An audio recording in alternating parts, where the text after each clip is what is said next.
এখন চিংড়ি মাছ বাছবো। যে চিংড়ি মাছ, বড় বড় চিংড়ি মাছ আছে, এগুলোকে বাছা হবে।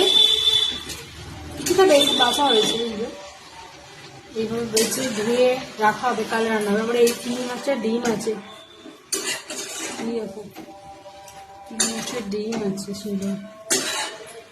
পাগুলো দেখেছো, এইগুলো একটু ভালো ছিল, এরকম বড় বড় পা ছিল, একটার মধ্যে বড় বড় পা ছিল। তাহলে বেছে বেছে নেওয়া যাক, বেলা হয়ে যাচ্ছে। বেছেগুলোকে পরিষ্কার করতে হবে।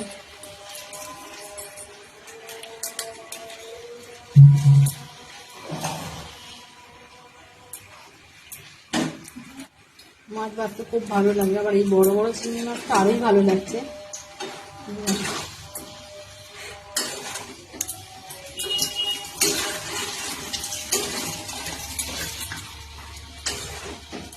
খুব বড় বড়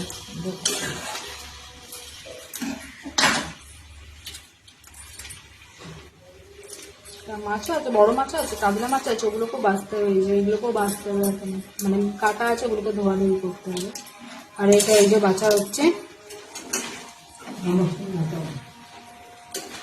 একদিন ডালনা খাওয়া হবে, আর একদিন পোস্ত দিয়ে মালাইকারি হবে, তাই তো মামুন? পোস্ত দিয়ে মালাইকারি।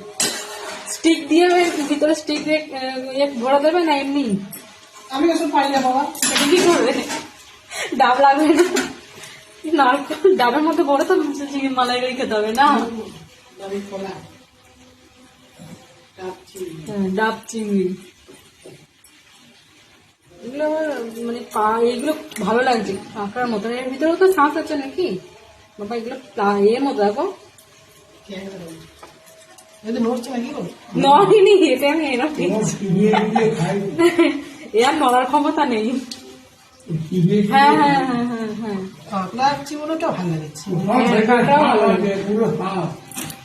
বলে ডাল দিয়ে খাও রে।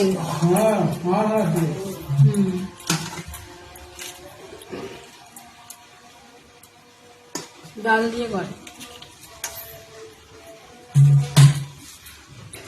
ডাল দিয়ে ভালো লাগে।